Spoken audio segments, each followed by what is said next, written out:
తట్టుకోలేకపోతున్నాను నాయన. నన్ను కాపాడండి బాబు. నేను అత్తనాటం చేసిన ఎవరు వింటలేదు. నా బిడ్డనన్నా కాపాడండి, నా బిడ్డనన్నా కాపాడండి, నా బిడ్డనన్నా కాపాడండి. ఫిల్మీ బీట్ తెలుగు తరపున పావలా శ్యామల గారికి కొంత అమౌంట్ ఇస్తున్నాము. అమ్మా తీసుకోండి.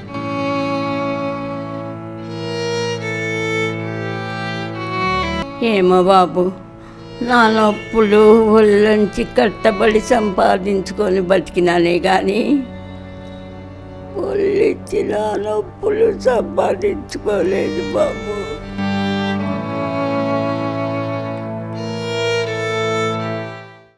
నాకు కేసీఆర్ గారు ఉన్నప్పుడు 10,000 పెన్షన్ ఇచ్చేవారు.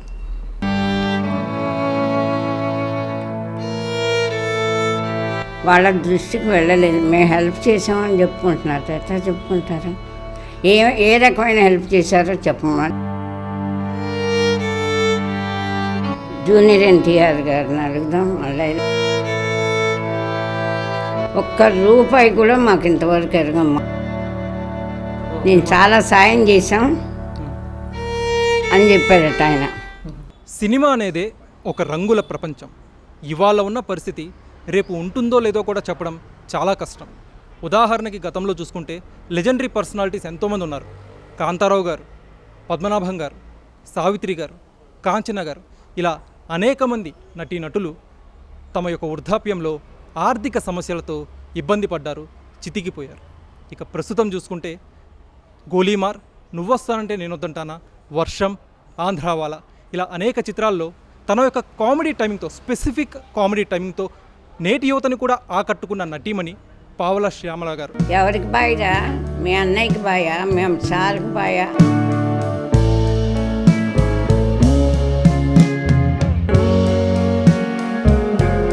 ప్రస్తుతం పావలా శ్యామల గారు హైదరాబాద్ మూసారాంబాగ్లోని ready to serve home care and old age హోమ్లో ఉన్నారు.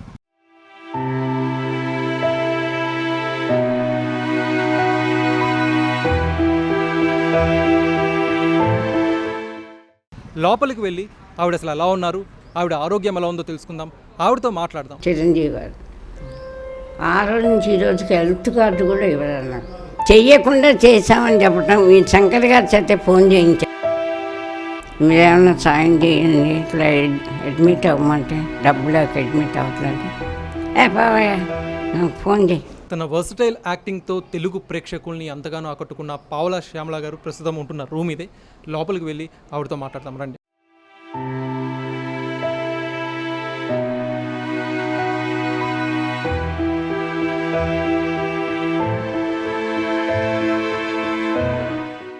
ఇదైతే కొంచెం నేను చిన్నప్పుడు అంతా మీ సీన్ వచ్చినప్పుడు విజిల్స్ వాళ్ళంతా నార్మల్ అయిపోయాయి. గోలీ మారే మేము కష్టాలు పడలేమండి. మాకు చచ్చిపోవాలని ఉంది, కష్టం లేకుండా చచ్చిపోయాం. ప్రస్తుతం నేను వర్సటైల్ యాక్టర్ పావలా శ్యామల గారి దగ్గర ఉన్నాను. ఎన్నో సినిమాల్లో ప్రేక్షకుల్ని, మన యూత్ని, మనలాంటి ప్రేక్షకుల్ని నవ్వించారు ఆవిడ తన స్పెసిఫిక్ కామెడీ టైమింగ్తో. ప్రస్తుతం ఆవిడ ఎలా ఉన్నారు ఏంటి తెలుసుకుందాం. అమ్మ ఎలా ఉన్నారు? ఎలా ఉన్నాను? చాలా కష్టంలో ఉన్నాను బాబు.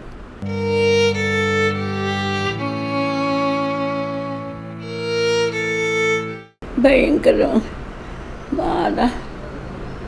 వద్దు, ఏ ఆర్టిస్ట్కి రాకూడదమ్మా ఇలాంటి కష్టం.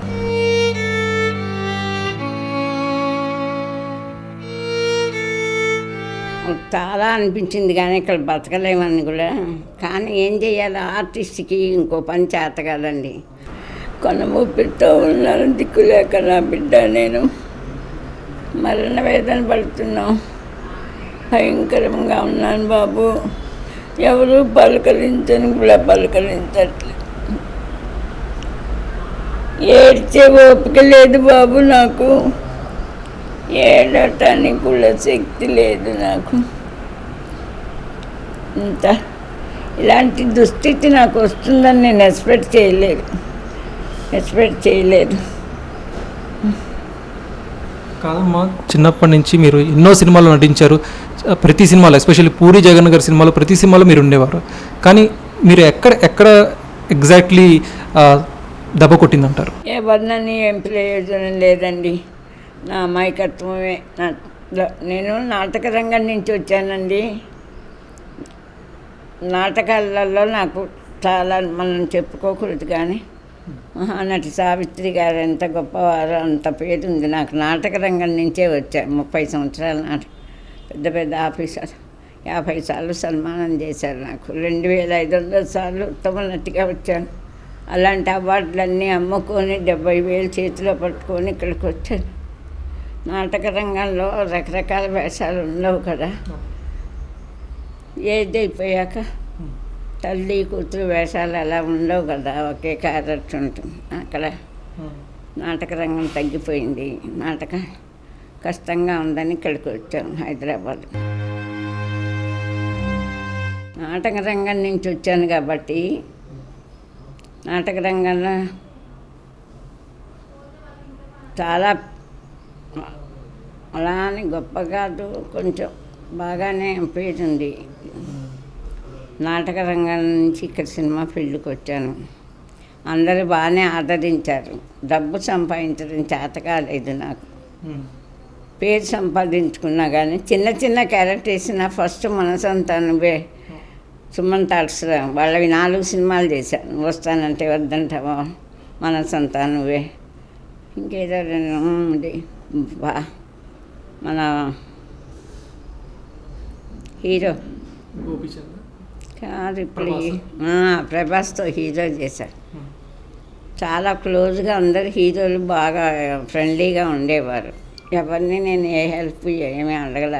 అప్పుడు అందరితో చేశాను. మహేష్ బాబు గారితో, మురారి, మొత్తం హీరోలతోనూ అందరితో చేశాను. అన్ని హిట్ సినిమాలే. సెంటిమెంట్ ఆర్టిస్ట్గా అనుకున్నారు. అది నా దురదృష్టం. నేనేమి సంపాదించుకోలేకపోయాను. ఎందుకంటే సినిమా ఇండస్ట్రీలో మేనేజర్ అనేది ఖచ్చితంగా ఉండాలి ప్రతి ఆర్టిస్ట్కి. మీరు అలాంటి మేనేజర్ని పెట్టుకోలేదా, లేకపోతే మేనేజర్ని పెట్టుకున్నా కానీ లాభం లేకుండా పోయిందా? అసలు ఏం జరిగిందంటారు? ఎగ్జాక్ట్లీ ఏం జరిగింది? మేనేజర్ని నేను పెట్టుకోలేదండి. నాటక రంగంలో బిజీగా రోజుకు 3 నాటకాలు వేసేదాన్ని. రిహార్సల్ అన్ని పరిషత్ నాటకాలు వేశాను. అప్పుడు కూడా నేను డైరీ పెట్టుకోలేదు అసలు. నాకు తెలీదు డేట్స్ అవి కూడా. అదే కంటిన్యూటీ చేశాను. మేనేజర్ని పెట్టుకోలేదు. అయితే చాలామంది చాలా రకాల మోసాలు చేశారు. ఇస్తామన్నది ఇవ్వకపోవటం. మీరు అడిగారంటే మిమ్మల్ని పిలవరు. 50,000 ఇస్తామని 10,000 అడ్వాన్స్ ఇవ్వటం. నాకు అడిగితే మీరు అడిగారంటే మళ్ళీ పిలవరు అని భయపెట్టేవాళ్ళు. నాకు కొత్త అంటే నాటక రంగం రెమ్యునరేషను ఇది వేరు, సినిమా ఫీల్డ్ వేరు కదా. నాటకాల నుంచి మనం 10,000 ఇస్తే నాటక రంగంలో రోజుకి 1,000 రూపాయలు అంటే గొప్ప అక్కడ నాటకాల్లో. ఇక్కడ సినిమా ఫీల్డ్లో ఏముండదు. అట్లా నేను డిమాండ్ చెయ్యొచ్చు, ఇక్కడ మనకి ఇది ఉందని తెలిసేది కాదు నాకు. ఎంత ఇస్తే అంతే తీసుకునేదాన్ని. తర్వాత కొంచెం తెలుసుకున్నాక పరిస్థితులు మన చేతుల్లో లేకుండా పోయినాయి. సంపాదించడం ఉన్నదంతా సంతృప్తి పడటమే నాకు మొదటి నుంచి అలవాటు. అంటే ఏ ఒక్క దశలో ఎవరూ కూడా ప్రోత్సహించలేదా, అంటే గైడ్ చేయలేదా? ఇలా చేస్తే బాగుంటుందమ్మా, మీరు ఇట్లా చేయండి అని చెప్పి ఎవరు కూడా మీకు సలహా ఇవ్వలేదా, సూచనలు ఇవ్వలేదా? ఎవరు చెప్పలేదండి. నేను చెప్పాలా? ఎవరు చెప్పలేదండి. ఇగో ఇలా చెప్పేవాళ్ళు. మీరు డిమాండ్ చేశారంటే ఎవరు పిలవరు మిమ్మల్ని అని భయపెట్టేవాళ్ళు. చాలామంది చాలా రకాలుగా ఇది చేశారు. అమ్మా ఇదే నాటకం అనుకుంటున్నారా ఏంటి, ఇది సినిమా అనేసి ఇంక కొంచెం ఇదిగా మాట్లాడేవాళ్ళు. అందుకని నాకు భయం వేసి ఒకటి లేండి, ఎవరు గైడ్ చేస్తే వినే రకం కాదు. నిజం చెప్పాలంటే నేను సినిమా ఫీల్డ్లోకి వచ్చిన వాళ్ళు మోస్ట్ ఒబిడియన్స్గా ఉండి, సార్ అలాగే సార్ అని ఒబిడియన్స్గా వాళ్ళు చెప్పినట్టు బుద్ధిగా ఉంటే పైకి వస్తారు, గేరపోతే చేసేస్తారు. నేను నాటక రంగంలో ఎల్బిఆర్ క్లబ్ అని ఉంది గుంటూరులో. వాళ్ళంతా ఎడం చేత లక్షలేసి క్లబ్లో పేకాడుకునేవాళ్ళు. నా నాటకం రసరాజ్యం అని కోట శంకర్రావు గారు, దాసనారాయణరావు గారు, సినిమా ఫీల్డ్ అందరూ పాదాభివందనం చేసిన వాళ్ళే. బ్రహ్మానందం గారు అందరూ కూడా రసరాజ్యం అనే నాటకంలో ఒక లెవెల్లో నాటక రంగంలో గ్లామర్ లేకపోయినా నల్లగా 4 అడుగులుగా ఉన్నా పొట్టిగా ఉన్నా వీళ్ళు ఆర్టిస్ట్గా మాత్రం హై లెవెల్లో ఉండే ఇక్కడికి వచ్చాను. దాంతో ఏమైందంటే శ్యామలా ఎలా అంటే నమస్కారం అండి. అక్కడి నుంచి మనం నేను ఒక ఇది లెవెల్లో బతికొచ్చిన వలన సార్ అంటే ఎవరన్నా మాట అంటే పడేదాన్ని కాదు. అది ఒక కారణం కావచ్చేమో మరి, ఏమో నాకు చెప్పటం లేదు. మైండ్ అసలు కంట్రోల్లో లేదు సార్ నాకు. కానీ నాటక రంగంలో అంత ఉన్నతమైన స్థానం చూసిన మీరు సినిమా రంగంలోకి వచ్చిన తర్వాత ఇక్కడి పరిస్థితులు మీకు ఎలా అనిపించాయి? అంటే ఎప్పుడన్నా మనకి ఇది వద్దులే వెనక్కి వెళ్ళిపోదాం అని ఎప్పుడన్నా అనిపించిందా? చాలా అనిపించింది, కానీ ఇక్కడ బతకలేమని కూడా. కానీ ఏం చేయాలి, ఆర్టిస్ట్కి ఇంకో పని చేత కాదండి. ఆర్టిస్ట్గా 30 ఏళ్ళు నాటక రంగంలో ఎన్నో ప్రైజులు సన్మానాలు పొంది ఇక్కడికి వచ్చిన దాన్ని ఇంకో పని చేత కాదు, ఏ పని చేయలేదు. ఆర్టిస్ట్ చచ్చిపోతూ కూడా డైలాగ్ ఎమోషన్ ఎక్కువ చంపేస్తావా అని డైలాగులు చెప్పేదాన్ని ఎమోషన్కి. ఈ ఇంటర్వ్యూల్లో కూడా తర్వాత గుండెలో నొప్పి వచ్చిన మా అమ్మాయి దెబ్బలాడేది. నాటక రంగంలో మెల్లిగా మాట్లాడుతున్నా ఆయన, బాబు దండం పెడతాను ఆయన, నేను అలాంటి దాన్ని కాదు. ఒక డైలాగ్ ఉంది నాటకంలో, ఒక నాటకంలో అక్కడికి పోయిన ఉత్తమ నటి 300 సార్లు వచ్చి పావలాని పేరు కూడా అదే కదా. పావలాని నాటకంలో 300 సార్లు ఉత్తమ నటిగా వచ్చింది. మొదట ఆ పావల శ్యామల అనే నాటకంలో ఒక నాటకంలో డైలాగులు పాపులర్. మా నాటకంలో ఒక డైలాగ్ ఉంది. అడు పిల్లడికి దెబ్బతో బతకడిన ఆయన దారిని పోయే వెళ్తుంటే ఒక ఆయన సాయం చేయని బాబు అమ్మాయికి జబ్బుగా ఉందంటే ఊరికి ఎవరు చెప్తాడు, నీకు కొంచెం వల్గర్గా మాట్లాడతాడా అయితే చేస్తాను. అప్పుడు అమ్మాయి అంటదన్నమాట, ఏమో బాబు నా నొప్పుడు ఒళ్ళకి వస్తుంది కదా, అదేమంట సాయం చేయమంటే అలా అంటే అంటది, ఏమో బాబు నా నొప్పులు ఒళ్ళొంచి కట్టబడి సంపాదించుకొని బతికినానే కానీ ఒళ్ళిచ్చి నా నొప్పులు సంపాదించుకోలేదు బాబు. దాని పోయే మిమ్మల్ని పిలిచి ఆపటం తప్పైతే నన్ను క్షమించండి బాబు అని ఇంకైతే అంటే అది డైలాగ్ మాటలే. ఏమో బాబు నా నొప్పులు ఒళ్ళొంచి కట్టబడి సంపాదించుకొని బతికినానే కానీ ఒళ్ళొంచి నా నొప్పులు సంపాదించుకోలేదు. ఆ మాటలు వేసిన తగ్గించేది చెప్పడం చాలా హైలైట్గా క్లాప్స్ కొట్టేవాళ్ళు అనమాట ఆ డైలాగ్. రసరాజ్యంలో కూడా అలా ఒక్కొక్క నాటకంలో మంచు బొమ్మలని కాశీ విశ్వనాథం గారు, మెడ్రాస్లో అయితే సూర్యకాంతం గారు, సినిమా ఫీల్డ్ అందరూ జీవలక్ష్మి గారు అయితే అసే ఏం చెప్పావు డైలాగ్, ఒలే నాకు ఇస్తాను పట్టు చీర అమ్మాయికి ఇవ్వండి అని పెద్ద కేకలేసి, జీవలక్ష్మి గారు విజయవాడలో మా నాటకం చూసి. ఇట్లా ప్రతి సినిమా వాళ్ళ చేత ఒక్కొక్క నాటకానికి ఒక డైలాగ్, ప్రతి డైలాగ్ అదే మంచు బొమ్మలు హైలైట్ అనమాట నాటకంలో. అది ఏం దాంట్లో ఉన్నది మనం ఇంప్రూవ్ చేసుకుని, అది ఏమంటే డైలాగు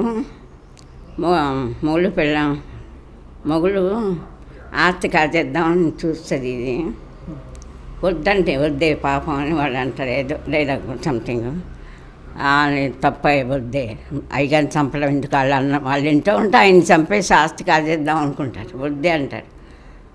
అప్పుడు ఏం లేదు అసలు, ఒక చిన్న డైలాగ్ ఉంది, తప్పేంటయ్యా తప్పు, దిక్కుమొక్కులేని తీసుకొచ్చే మామూలుగా ఉంది డైలాగ్. దాన్ని నేను ఆడియన్స్ ఇదిలో వాళ్ళక తప్పు ఏట తప్పని తప్పడ తప్పు ఎడ దిక్కు మొక్కులేని తీసుకొచ్చి ఇంత పెట్టి వేపుతుంటే గుర్తు అంటే ఆ తప్పు ఒక్కటే వాళ్ళు రాసింది. తప్పేంటి వాళ్ళక తప్పడు తప్పు, ఎన్ని తప్పులు వేసినా ఎక్కడ ఇది లేకుండా వాళ్ళకు తప్పట తప్పు ఏటా తప్పు తప్పని తప్పడ తప్పు ఎడ దిక్కు మొక్కులేని తీసుకొచ్చి జాలి పెట్టి తిండి పెట్టి ఇంట్లో పెట్టి జబ్బులు తిప్పితే ఇలాగ ఎక్కడ గ్యాప్ లేకుండా పేజీ డైలాగ్ అనమాట.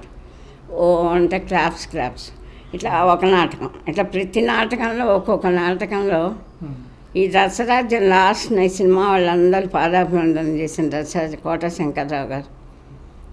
అది అసలు డైలాగులు లేవు, ఇంత మాడ్యులేషన్ చెప్పేది. ఆ మగుడు ఇంకో అమ్మాయితో తిరుగుతున్నాడు అని అందరు చెప్తారు, సింపుల్గా ఏం లేదు. ఎప్పుడు ఆయన భార్య ఏంటంటే పౌంట్ వేసుకొని ఇలాగా సీత ఆయన దగ్గర కోట శంకరరావు గారు అన్నమాట నా కాంబినేషన్. సీత ఆయన దగ్గరికి వచ్చినప్పుడు దూరం మడి కట్టుకున్నాను అని అమాయకంగా మాట్లాడి ఎప్పుడు భర్త దగ్గరికి రాగానే అందుకని ఆయన తిరుగుతున్నాడు అన్నట్టుగా ఏదో ఇంప్రూవ్ అంటే తమ్ముడు వరుసకతను అమ్మ తిరుగుతున్నాను అమ్మ అలాంటివి ఆయన చేత కదా ఆయన నేను నమ్మనంటే కావాలంటే ఇవాళ బయటికి వెళ్ళకుండా ఆపు చూద్దాం అంటాడు. అప్పుడు ఈ భార్య సీత నేను బయటికి వెళ్తున్నానంటే ఏమండి ఏంటి సీత మరి నేను చెప్పలేక అటు నుంచి ఆయన వస్తారు, ఇటు వస్తుంది పౌంట ఎప్పుడు ఇట్లా కప్పుకొని ఉంటుంది కదా, ఇట్లా వేసుకొని ఉంటుంది అన్నమాట. దగ్గరికి వచ్చాక ఏమండి నేను ఇవాళ మడి కట్టుకోలేదు. అర్థమైందా మీకు? మడి మీరు ఇంట్లోనే ఉండొచ్చు, మనం ఎంజాయ్ చేయొచ్చు అన్నట్టుగా అర్థం వచ్చేలాగా పౌంటే తీసేస్తుంది అంతే. దానికో సైలెంట్గా నేను మడిగట్టు చాలా లోగా చెప్పిన, పెద్దగా అరిచి చెప్పపోయినా క్లాస్ దాసనారాయణరావు గారు, రాజేంద్ర ప్రసాద్ అయితే వచ్చి కావలించుకొని సినిమా వాళ్ళందరూ ఇక్కడ సుందరయ్య నాటక కళా పరిషత్ అయితే రామానాయుడు కళ్యాణ మండపంలో. అయితే అదే నా బిగినింగ్ స్టెప్ సినిమా ఇండస్ట్రీలోకి రావడానికి. అదేం కాదు, ఇట్లా నాటకాల్లో చూసిన వాళ్ళు దాని గురించి అని చెప్పలేను. ఇలా సన్మానాలు పేర్లు పేపర్లు అన్నీ వచ్చినాయి కదా. జంజాల గారు అక్కడ షూటింగులు చేసేవారు వైజాగ్లో, మేము వైజాగ్లో ఉండేవాళ్ళం కదా. ఆయన ఆర్టిస్ట్గా తెలుసు కాబట్టి నాటకాల్లో చూసేవారు. జంజాల గారు నాటక రంగం నుంచి వచ్చిన ఆయన కదా. ఇలా మా నాటకాలన్నీ చూసిన మీదట బాలకృష్ణ గారితో అబ్బాయి బాబాయ్ సినిమా తీశారు.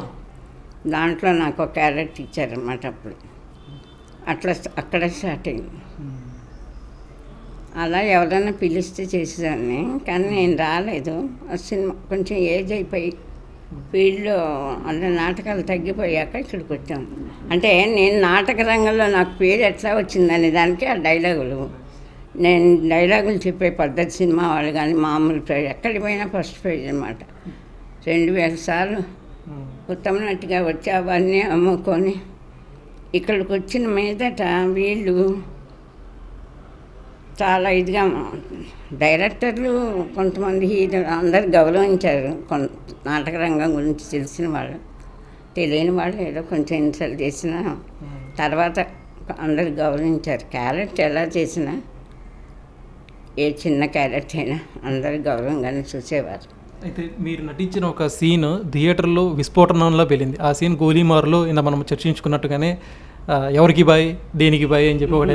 అసలు ఆ సీన్ డైరెక్షన్ టైంలో ఎలా జరిగింది? అంటే మీరు ఇంప్రూవైజ్ చేశారా, లేకపోతే పూరి జగన్ గారు చెప్పినట్టు మీరు నటించారా? అసలు ఏం జరిగిందో కాస్త సీక్రెట్ రివీల్ చేస్తారా మాకు? సీక్రెట్ ఏం కాదు కానీ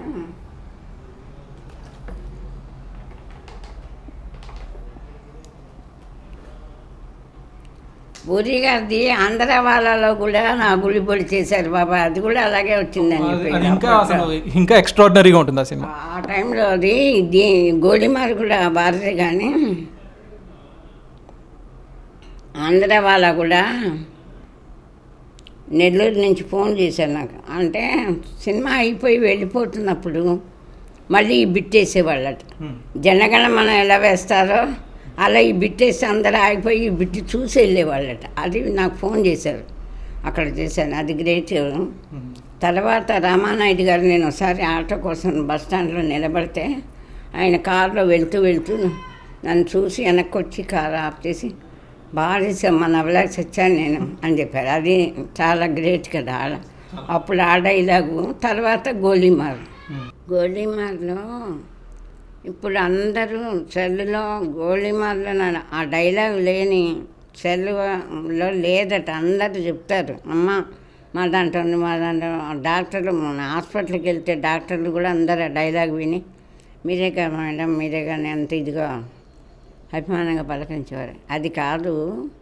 నాకు మొన్న ఒక అబ్బాయి చెప్తున్నాడు, ఏమంటే అది వాళ్ళ స్కూల్లోట మేడం ఆ డైలాగు ఎవరికి బాయిరా, మీ అన్నయ్యకి బాయా, మేము సార్కి బాయా అని ఉంది కదా. వాళ్ళు స్కూల్లోట ఎవరికి బాయిరా, మీ అక్కకి బాయా, మీ అమ్మకి బాయా, మీ చెల్లెలకి బాయా, మీ చుట్టాలకు బాయా, మీ పక్కన వాళ్ళకి బాయా అని ఇలాగ అరగంట సేపు వాళ్ళు ఇంప్రూవ్ చేసుకొని చెప్పుకొని నవ్వుకుంటూ ఉంటారట. హాఫ్ అన్ అవర్ దాకా ఎవ్వరు బోర్లు కొట్టకుండా వాళ్ళు హాఫ్ అన్ అవర్ దాకా పెట్టుకున్నారట. అది గ్రేట్ కదా ఒక డైలాగు, అది చాలా గ్రేటు. అదంతా పూరి జగన్నాథ్ గారు చెప్పింది నేనైనా పూరి గారు రాసిన గ్రేట్ అది. ఆవేళ సీను మధ్యాహ్నం దాకా అనుకున్నారట టైం. ఈ డైలాగు పెద్ద సీను, చాలా టైం పడుతుంది అనుకున్నారట. అమ్మ టైం కావాలని పేపర్ ఇచ్చారు. నేను ఎప్పుడు పేపర్ చూడగానే అక్కడ బలేస్తారు చెప్పేస్తాను మా ఒకసారి చూసి ముందుగా ఎందుకమ్మా మీకు ముందేటమ్మా పేపర్ చూసి చెప్పండి అనేసారు. టైం లేకుండా ఏంటండి మీరు, ఆయన సజెషన్ ఇచ్చిపెట్టని చెప్పేయటం అంతే. ఏమి ఆయనదే గ్రేట్ ఉన్నారు. చెప్పింది నేనైనా డైలాగు అంత క్లిక్ అయిందంటే పూరి జగన్నాథ్ గారి ఇదే. ఆయన గ్రేట్ డైరెక్టర్. అనుకోకుండా రాసి సార్ ఎలా చెప్పాలో చెప్పండి అని అడుగుతాను నేను. ఎప్పుడు ఏ డైరెక్టర్కైనా గౌరవం ఇస్తాను. ఈ డైలాగ్ ఎలా చెప్పాలో చెప్పండి సార్ అంట.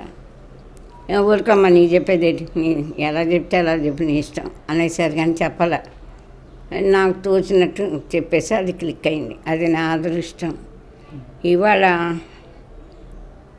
ఆర్టిస్ట్గా ఇండస్ట్రీలో అందరూ నన్ను మర్చిపోయి నేను చచ్చిపోతున్నాను, నా ఆర్తనాదం ఎవ్వరికి వినిపించట్లేదా, నా బిడ్డ నేను ప్రాణత్యాగం చెయ్యలేసుకోలేక నా బిడ్డ కోసం అని ఎంత. ఈ నెల టైంలో ఎప్పుడన్నా పూరి జగన్నాథ్ గారిని మీ పరిస్థితి గురించి వివరించే ప్రయత్నం చేశారా? ఎవరు చెప్పలేదు. నెంబర్ ఇమ్మన్నా ఎవరు ఇవ్వట్లే. ఆకాష్ గారు వాళ్ళ అబ్బాయి మాత్రం వచ్చారు. ఆయన మేనేజర్కి చెప్పండి అమ్మా మీకు ఏం కావాలన్నా నేను హెల్ప్ చేస్తానని చెప్పారు. ఆ మేనేజర్ అసలు ఫోనే తీయదు. అందరూ అంతే, మేనేజర్ నెంబర్ ఇస్తారు, మేనేజర్ చచ్చినా తీయదు. ఈ రకంగా నాకు దిల్రాజు గారు అంటే ఇప్పటికి కూడా నేను ప్రాణాలతో ఉన్నానంటే దిల్రాజు గారు మీద నాకున్న గౌరవం, ఆయన నా పట్ల చూపించిన అభిమానం. నేను ఎక్కువ సినిమాలు చేయకపోయినా అండ్ రాజమండ్రిలో రాజా రవీంద్ర గారు ఏదో మాటల సందర్భంలో చెప్పారు, మంచి ఆర్టిస్ట్ అండి ఆవిడ, ఒక ఆపర్స్లాకి ఇబ్బంది పడుతుంది. ఏం చెప్పారు నాకు తెలియదు సరిగ్గా. ఆయనే ఫోన్ చేశారు రాజమండ్రి నుంచి దిల్రాజు గారు, అమ్మ మీరు బాధపడద్దు, నేను నెలకు 15,000 పంపిస్తాను, మీకు హెల్ప్ చేస్తాను, నెక్స్ట్ పిక్చర్లో మీకు మంచి క్యారెక్టర్ ఇస్తానని ఆయన ఫోన్ చేసి చెప్పారు. కానీ పంపలేదు, ఏమైందో నాకు తెలియదు, చేయలేదు. ఒకసారి ఆఫీస్కి వెళ్తే చాలా ఇదిగా మాట్లాడారు. ఇప్పుడు కూడా నేను ఇంత చావు బతుకుల్లో ట్రీట్మెంట్ ఉంటే కొంచెం బాగుండేదాన్ని. అంటే డబ్బులు ఇస్తా ఉన్నారు కానీ ఇవ్వలేదు. మామూలుగా ఒకసారి ఆఫీస్కి వెళ్ళాము, లోకల్ నాన్నగారితో ఒక డైలాగ్ చెప్పాను, అప్పుడు ఇచ్చారు డైలాగ్, ఒకటే డైలాగు. నేను అడగలేదు, మళ్ళీ వెళ్ళి నాకు ఇస్తా అన్నారని నేను వెళ్ళి అడగలేదు.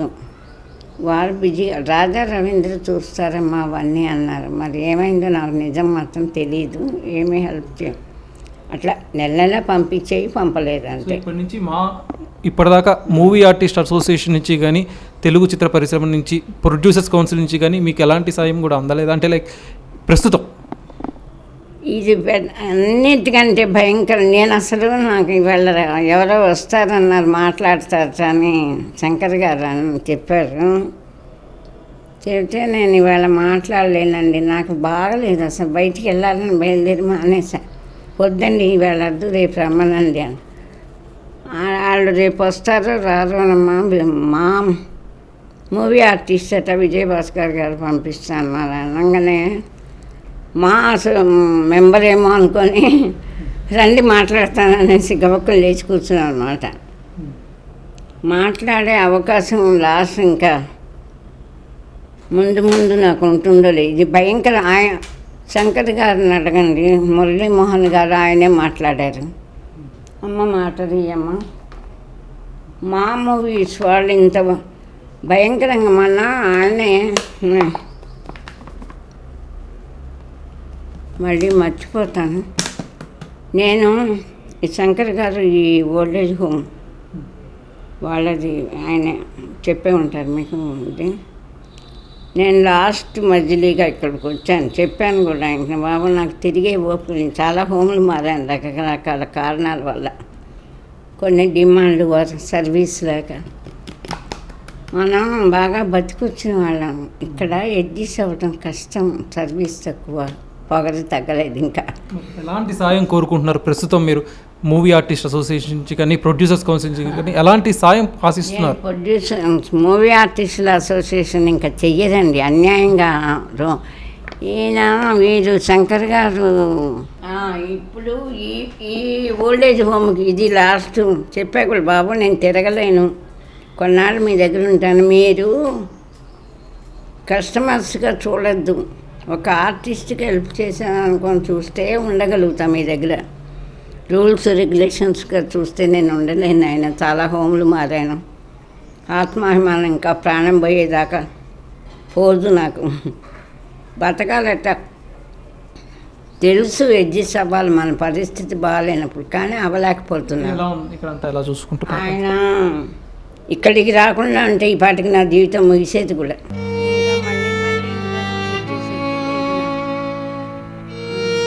ఆయన చాలా ధైర్యం చెప్పామ్మా, మీకు ఏం పర్వాలేదు, పాపం అంటే రెంట్ కూడా కట్టలే నేను. ఆయనే ఊరుకుని ఏం అడగలే, మమ్మల్ని బాధ పెట్టలేదు, ఇమ్మని వచ్చినప్పుడు ఇద్దరు కానీ పాపం, లేకపోతే ఇక్కడ ఉండేదాన్ని కాదంటున్నాను. ఆయన మా అమ్మాయి కూడా కొంచెం చిన్నపిల్ల కదా, మేము కొంచెం కంట్రోల్ తప్పి మాట్లాడుతున్నామంటే విసిగిపోయాం బాబు. ఇక మాకు నిరాశ వచ్చింది, ఎవరు హెల్ప్ చెయ్యరు, ఇక మేము ఆత్మహత్య చేసుకోవడం తప్ప దారి లేదు. గతంలో పవన్ కళ్యాణ్ మీకు సాయం చేస్తున్నారు కదా, మళ్ళీ ప్రస్తుతం ఆయన ఏమైనా కాంటాక్ట్ చేసే పని ఏమన్నా ఆ రకంగా ఏమైనా ప్రయత్నించారా? అదొక లేదండి, ఎట్లా చేస్తారు, ఎవరు మేనేజర్ల నెంబర్ ఇస్తారు, వాళ్ళు తీయరు. ఇప్పటికి కూడా మొన్నటి దాకా నాకు ఆశ ఉంది, పవన్ కళ్యాణ్ గారికి, దిల్రాజు గారికి, ప్రొడ్యూసర్స్ కూడా కొంతమంది నా పట్ల సహృదయంగానే ఉన్నారు. వాళ్ళకు తెలిస్తే నేను ఇంత అంటే నాకున్న జబ్బు బాగా అయ్యి నేను ఆర్టిస్ట్గా బతికే ఇది లేదు. నా బిడ్డ అనాథ అయిపోతుంది, ఎవరు లేరు. అమ్మాయి కాళ్ళు రాలేదు, అమ్మాయి పడిపోయి 3 రాట్లు వేశారు. చాలామంది అమ్మాయికి ట్రీట్మెంట్ చేయటానికని 1 లక్ష రూపాయలు ఇచ్చారు ఆయన ఆకాశపూరి. ఇంకొకళ్ళు 1 లక్ష ఇచ్చారు. ఈ బ్యాంకులో వేస్తే క్యాబ్ డ్రైవర్ కొట్టేశాడు. మెసేజ్ని చూపిస్తాయి. చాలామంది మోసం చేశారు బయట కూడా. చాలా మా బిడ్డ కాలు లేకపోవటాను చాలా సఫర్ అవుతుంది. అంటే లేచి కూర్చోలేదు, కాళ్ళకు చల్లించుకొని, దాని మూల నా ప్రాణంగా రాత్రి ఇట్లా మాట్లాడుతూ నా ప్రాణం పోతుందని భయం వేస్తుంది. గబక్కు నా ప్రాణం పోయింది అనుకోండి, ఆ అమ్మాయి ఏమవ్వాలి? లేచి కూర్చోలేదు, స్నానం చేయలేదు. మేము సపరేట్గా పని అమ్మాయిని పెట్టుకునే తాహత లేదు. ఆ అమ్మాయికి సర్వీస్ చేయటం కష్టం, హోమ్ రెంటే కట్టలేకపోతున్నాం. దాని మూలన నా బిడ్డని ఇలా అనాథగా వదిలేసి చచ్చిపోతానేమో. ట్రీట్మెంట్ చేయిస్తే కొంచెం కొద్ది రోజులు బతుకుతాను, కానీ బాధ ఏ హోమ్లో పెట్టరు వీళ్ళు. స్టెబిలైజర్ పెట్టి ఊపిరాట్లేదంటే కాస్త కేర్గా జాగ్రత్తగా చూస్తున్నారు, ధైర్యం చెబుతారు పాప ఆయన. పర్లేదులేమో, మీకు మెడిసిన్స్ కావాలని చెప్పండి నేను తెప్పించిస్తాను, పళ్ళు కావాలని చెప్పండి నేను తెప్పించిస్తాను, డబ్బులు అడగకుండా తెప్పించిన తర్వాత ఇద్దరు కానీ ఆయన ఇచ్చే ధైర్యం వల్లే కొంచెం ధైర్యంగా ఉన్నా అమ్మాయి. నేను నిజం చెప్పాలంటే సినిమా ఇండస్ట్రీకి వద్దాం అనుకుంటున్న వాళ్ళు ఎవరైనా కానీ విలేజెస్ నుంచి కానీ వాళ్ళకి మీరు ఇచ్చే సలహా ఏంటి? సలహాలు ఇచ్చేంత కాదు కానీ సార్ బాబు, మీరు ఇండస్ట్రీ ఎవరికి చూపిస్తారో కానీ ఎవరన్నా సహాయం చేస్తేనే చెప్పడానికి సిగ్గుపడతారు. చెయ్యకుండా చేశామని చెప్పడం. ఈ శంకర్ గారి చేత ఫోన్ చేయించాం మురళీమోహన్ గారికి. 2 months నుంచి ఆవిడ మాకు రెంట్ కట్టడం లేదు, మేము పొమ్మన్నా పోవట్లేదు, వాళ్ళు ఇస్తారు వెళ్ళమని లేక దారి బడి పెడుతున్నాం, మీరేమన్నా సాయం చేయండి, ఇట్లా అడ్మిట్ అవ్వమంటే డబ్బులోకి అడ్మిట్ అవ్వట్లేదు. పోవయ్యా నాకు ఫోన్ చేయి పట్టించుకో. మురళీమోహన్ ఫస్ట్ సినిమా గడిసమ్మాయి నేను చేసేప్పటి నుంచి అమ్మ నాటక రంగానికి దీనికి తేడా ఏమిటని అడుగుతూ ఉండేవారు. అన్నారు అది కాదు, మా మూవీ వాళ్ళు మాదాల రవి ప్రజానాట్య మండలి నుంచి వచ్చారు వాళ్ళు, మాదాల రంగారావు. నేను ఎన్నో బెనిఫిట్ షో వేసేదాన్ని. నాటకాలు వేసినప్పుడు డబ్బులు తీసుకోకుండా వేసి నాటకం వేసి వచ్చి ఇంటికి వచ్చి మంచినీళ్ళు అవి పట్టుకునేదాన్ని. ఆయన మొన్నటి దాకా 3 సంవత్సరాలు అయింది, వాళ్ళు నాకు ఎటువంటి హెల్ప్ చేయలేదు, కనీసం హెల్త్ కార్డు కూడా పంపించలే. ఇప్పుడు ఈ మా అసోసియేషన్లో ఓట్స్ అవి కూడా జరుగుతుంటాయి కదా, ఆ మా అసోసియేషన్లో ఉన్న వాళ్ళకి బిల్డింగ్ కడతాం, వాళ్ళల్లో ఆర్టిస్టులు ఉంటే వాళ్ళందరూ ఆదుకుంటాం అని చెప్పి అంటున్నారు. అవేం మీకు మాకు హెల్త్ కార్డు ఇవ్వలేదు సరిగదా. మేము చాలా సహాయం చేసాం. మొన్న ఈనాడు పేపర్ అతను పిలిపించారు ఈయన శంకర్ గారు. నేనే అన్నాను, ఇది ఫోన్లో వచ్చే ఇంటర్వ్యూలు అందరు చూడరండి, పెద్దవాళ్ళు వాళ్ళకి బిజీగా ఉంటారు. పేపర్లో ఇస్తే హెడ్డింగ్ చూసి పాలాశ్యామల కొన ఊపిరితో ఉంది అని వేస్తే గబక్కుని ఎవరైనా దృష్టి అన్న పడి చూస్తారేమో అనేసి పేపర్కి ఇద్దామంటే ఈనాడు నుంచి పిలిచి ఆయన హెడ్ ఆఫీస్కి ఇస్తే మా వాళ్ళు చెప్పారు, మేము చాలా సాయం చేసాం ఆవిడకి, ₹1 కూడా మాకు ఇంతవరకు ఎరగం మా మూవీ నుంచి. మాకేమన్నారంటే నేను విష్ణుని తీసుకొని వస్తాను, ఆయన ఊళ్ళో లేదు, పండగ జనవరి సంక్రాంతి ముందు, అమ్మ ఇప్పుడు బిజీగా ఉన్నాం మేము, విష్ణు గారు వచ్చాక తీసుకొచ్చి ఏం చేయాలో చేస్తాం, సాయం ఎట్లా చేయాలో అని చెప్తూ ఎప్పుడు మెసేజ్లు ఉన్నాయి ఫోన్లో చూడండి, అన్ని మెసేజ్లు పెట్టారు. నేను 3 ఏళ్ళు అయింది నాకు ఎట్లా వచ్చి అడగల.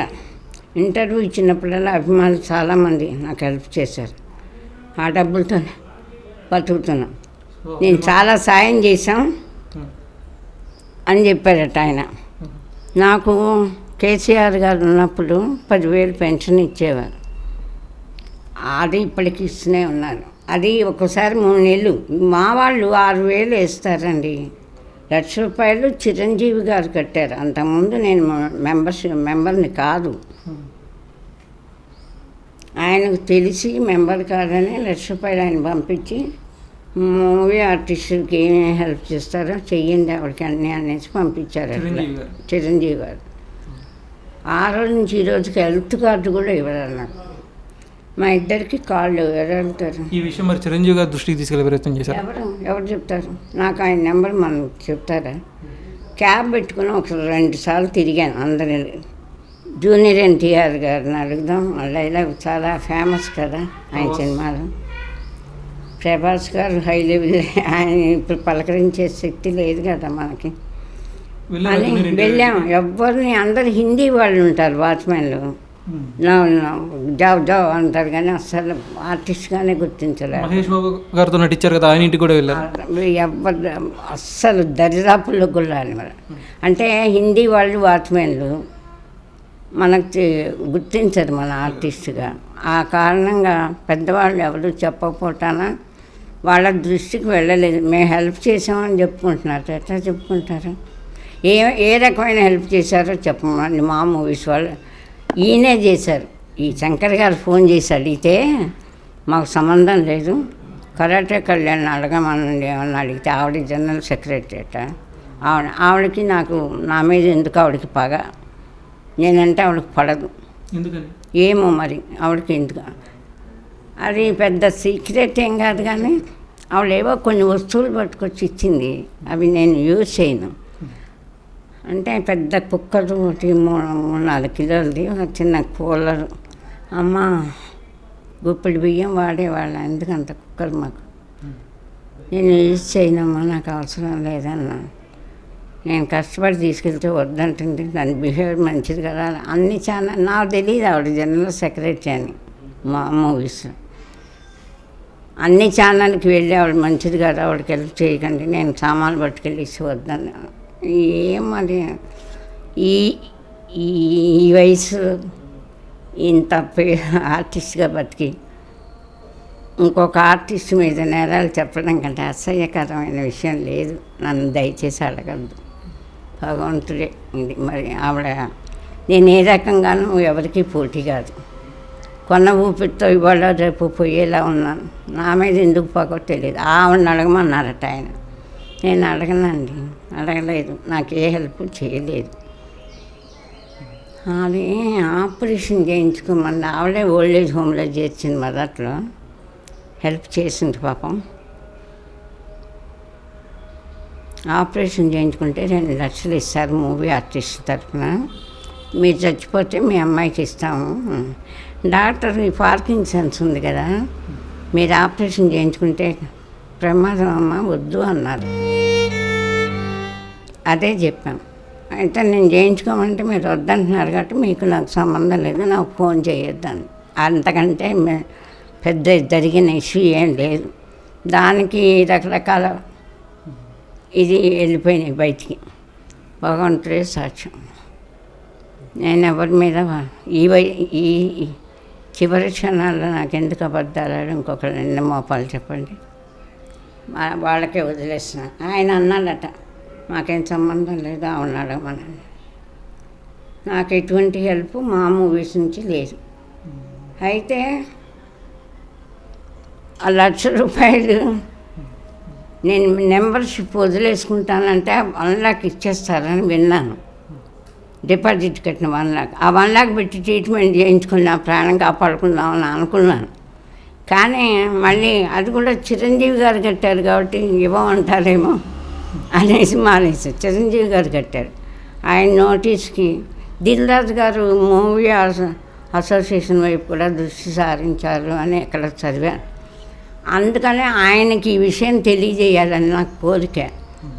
ఆయన తప్పకుండా నా ప్రాణాలు, మా అమ్మాయి ప్రాణాలు, ఆత్మ అంటే పోతాం. దేవుడు తీసుకెళ్తే ఏ వయసు అయినా ఎంతసేపు ఉన్నా ఎట్లయినా పోతాం. ఉండం. ఎన్ని కోట్లు సంపాదించినా పోతారు, అది కాదు. నా బిడ్డ అనాథ అవుతుందని బాధ ఒకటి. ఇప్పుడు నేను ఈ 2 నెలల నుంచి దానికి మరణ వేదన, భయంకరమైన దుర్భరమైన బాధ అనిపిస్తున్నాను. పగలంతా ఆయాసం. ఇది తెల్లవారేటప్పటికే నైట్ టైం ఎక్కువైపోయి అమ్మో చచ్చిపోతున్నా, అమ్మో నేను చచ్చిపోతున్నా, నా బిడ్డ అయిపోతున్నానని తెల్లవారిట్టాకే కూర్చుంటా.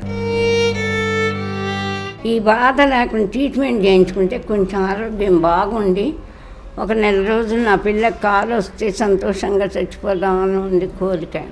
ఏం కాదు, మీరు ఆరోగ్యంగా ఉంటారు. మీరు చీకు చింత లేకుండా కొంచెం మీరు పాజిటివ్గా ఉండండి. అంతా బాగానే జరుగుతుంది. మీ సమస్యలు కూడా ముందు అన్నీ కూడా సాల్వ్ అవుతాయి. మీరేం టెన్షన్ పడకండి, ఓకేనా? భగవంతుని మేము ప్రార్థిస్తున్నాం. మీలాంటి వాళ్ళు ఏ రూపంలో ఉన్నా భగవంతుడు వచ్చి కాపాడతాడు. 55 సంవత్సరాలు ఆర్టిస్ట్గా బతికా. 2500 సార్లు నాటక రంగంలో ఉత్తమ నటి ప్రైజులు తీసుకున్నాం.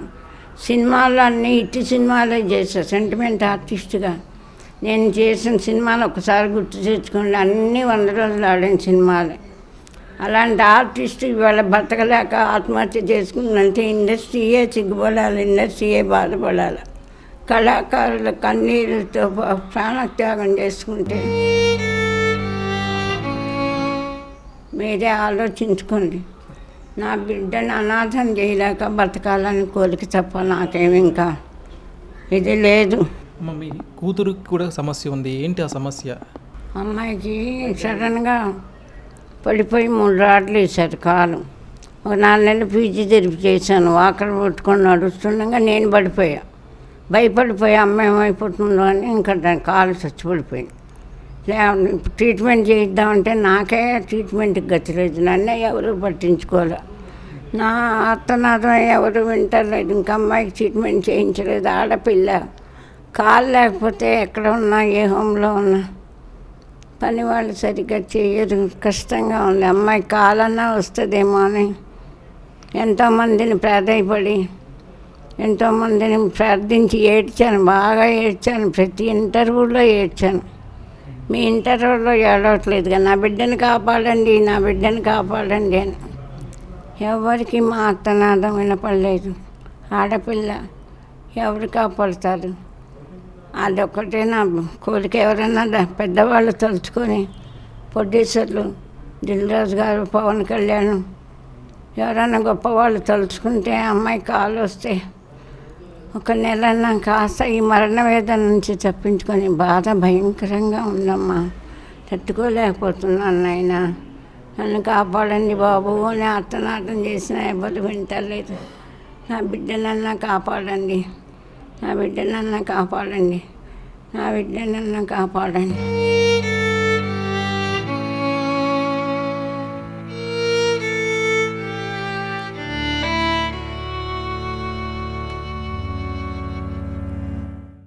మా అమ్మకి అట్లా బాల్స్ ఉన్నాయి, పార్కింగ్ సెన్స్ ఉంది, బాగలేదు. నేను కాలు బాగా చేయించుకుని నడుస్తే అమ్మని చూసుకుంటా. కానీ మా అమ్మ బతుకుండకపోతే నా కాలు వచ్చి ఏం ప్రయోజనం? మా అమ్మకి అట్లా బాల్స్ ఉన్నాయి, చాలా సఫర్ అవుతున్నారు తట్టుకోలేక. మా అమ్మకి ఎవరైనా బాగు చేయించి ట్రీట్మెంట్ చేయించి మా అమ్మ కోలుకుంటే నేను ట్రీట్మెంట్ చేయించుకొని నా కాలు బాగు చేయించుకుందాం. అమ్మ నాకు తోడుంటే చాలు.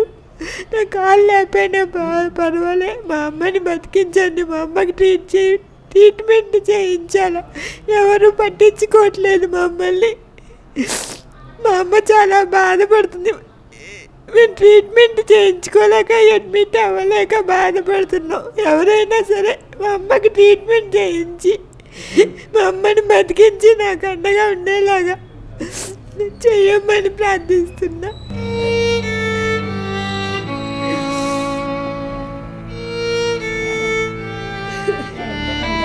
ఏడుస్తూ ఉంటాం ఒకళ్ళకొకళ్ళు, ఏం చేయగలం? సో వ్యూస్ చూశారు కదా పావులా శ్యామల గారి ప్రస్తుత పరిస్థితి ఇది. అలానే పావులా శ్యామల గారి కూతురు కూడా కాలి సమస్యతో ఇబ్బంది పడుతున్నారు.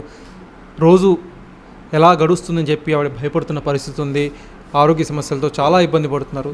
ఎవరైతే పావులా శ్యామల గారికి సహాయం చేయదలిచారో కింద అకౌంట్ నెంబర్ అది కూడా పోస్ట్ చేయడం జరిగింది. దయచేసి ఆ అకౌంట్ నెంబర్కి మీకు ఎంత వీలైతే అంత, మీరు ఎంత తోస్తే అంత ఆ అకౌంట్ నెంబర్కి పే చేస్తే పావులా శ్యామల గారికి కాస్త వెనుదన్నుగా ఉంటుంది. ఫిల్మీ బీట్ తెలుగు తరపున పావులా శ్యామల గారికి కొంత అమౌంట్ ఇస్తున్నాము. అమ్మ తీసుకోండి.